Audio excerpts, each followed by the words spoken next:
اعوذ باللہ من الشیطان الرجیم بسم اللہ الرحمن الرحیم۔ اب اگلی 3 آیات جو دوسرے رکوع کی ہیں اس میں اس کا علاج ہے۔ علاج جو ہے ایک پریونٹیو ہوتا ہے، کیوریٹیو۔ پریونٹیو یہ ہے کہ اس مرض کی چھوت نہ لگے، ٹیکہ لگاؤ، اسمال پاکس کا ٹیکہ لگا دو، چھوت نہیں لگے گی۔ ایک یہ کہ اگر ہو ہی جائے تو پھر یہ ہے کہ اس کا علاج۔ پریونٹیو کیا ہے؟ یا ایھا الذین آمنوا لا تلھکم اموالکم ولا اولادکم عن ذکر اللہ۔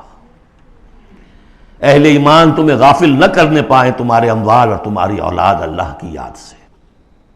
وَمَن يَفْعَلْ ذَلِكَ فَأُولَٰئِكَ هُمُ الْخَاسِرُونَ، اور جو کچھ یہ کریں گے تو وہی خسارے میں رہیں گے۔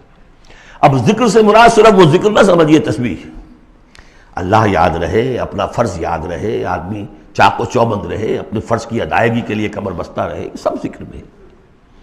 جہاد سے غافل نہ کر دیں تمہارے مال اور اولاد، ان میں اتنا انہماک ہو جائے کہ وقت ہی نہیں، میں کیا کروں جی، وقت ہی نہیں۔ وقت کہاں سے آئے گا؟ آپ نے معبود بنا رکھا ہے اپنے سٹینڈرڈ آف لیونگ کو، سٹیٹس کو۔ سٹیٹس سمبل معبود ہے، اب اسی کو پوج رہے ہیں آپ صبح سے شام، اور رات کے اوقات میں بھی سوچ بچار اسی کی ہے، تب کہیں جا کر وہ سمبل جو ہے قائم رہتا ہے، تو کیسے ہوگا؟ اس کا جو ہے کیوریٹو ٹریٹمنٹ وہ کیا ہے؟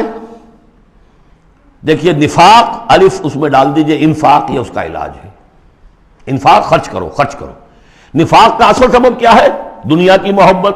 دنیا کا محبت کا سب سے بڑا مظہر کیا ہے؟ مال کی محبت۔ اور علاج بالمثل یہ ہوگا، مال نکالو، یہ ہے اس کی اصل علاج۔ جیسے سورہ حدید میں ہم نے پڑھا تھا کہ زمین کے اندر ہل چلانا پڑے گا۔ ہل کیا ہے؟ ان المصدقین والمصدقات واقرضوا اللہ قرضا حسنا یضاعف لهم ولهم اجر کریم والذین آمنوا باللہ ورسلہ اولئک هم اب یہ گند نکال دو دل سے، پھر ایمان کا بیج پڑے گا تو لہلائے گی کھیتی، پھر صدیقیت کی طرف جاؤ چاہے شہادت کی طرف۔ یہ تمہاری افتاد تباہ ہے۔ وَأَنفِقُوا مِمَّا رَزَقْنَاكُم مِّن قَبْلِ أَن يَأْتِيَ أَحَدَكُمُ الْمَوْتُ، اور خرچ کر دو اس میں سے جو کچھ ہم نے تمہیں دیا، اس سے پہلے کہ تم میں سے کسی کی موت کا وقت آئے۔